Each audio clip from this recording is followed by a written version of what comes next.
So there's increasing evidence that exercise activity and exercise training actually not only enhances general fitness, but prevents and actually reduces the development of the complications of obesity, including diabetes.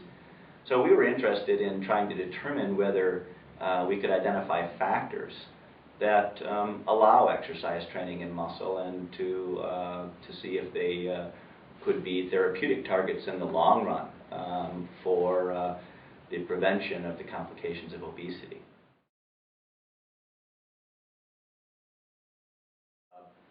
Studies by our group and others have actually begun to look at the levels of this factor in muscle in humans, in health and disease.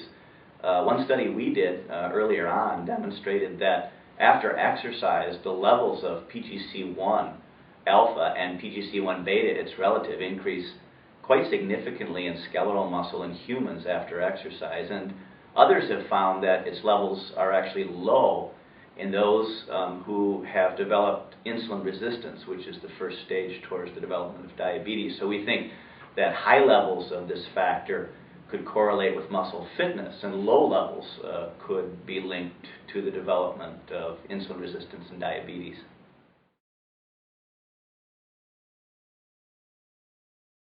We really wanted to do an experiment that would help us understand what it was in the obese state that leads to reduced exercise. And the only way we could really do that was to, if you will, uncouple or disassociate the obesity from the reduced exercise. And so when we removed this factor, PGC1, from the muscle of mice, they didn't actually develop obesity, but they still behaved, if you will, like a couch potato. They couldn't exercise on a treadmill.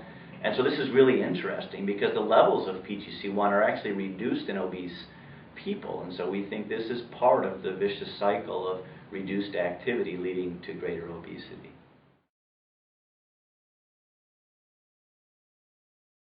We created really a couch potato mouse that wasn't obese but still had the complications of obesity, in that it really couldn't exercise very well. And this will be an outstanding model, a very valuable model for researchers in the field to further understand the link between reduced exercise capacity and the development of obesity. So it's also important to realize that there are many other disease states and conditions that would be enhanced by increased capacity for exercise.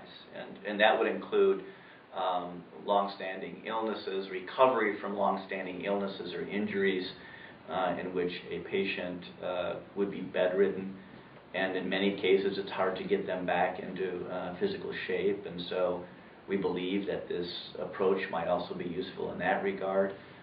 There are many states in frailty and aging where we think this could end up being a very important chronic debilitating diseases, including cancer, for instance, often leads to reduced activity, and another type of vicious cycle where muscle mass and bone strength is reduced, leading to fractures, etc. So we think it could be very useful in that scenario as well.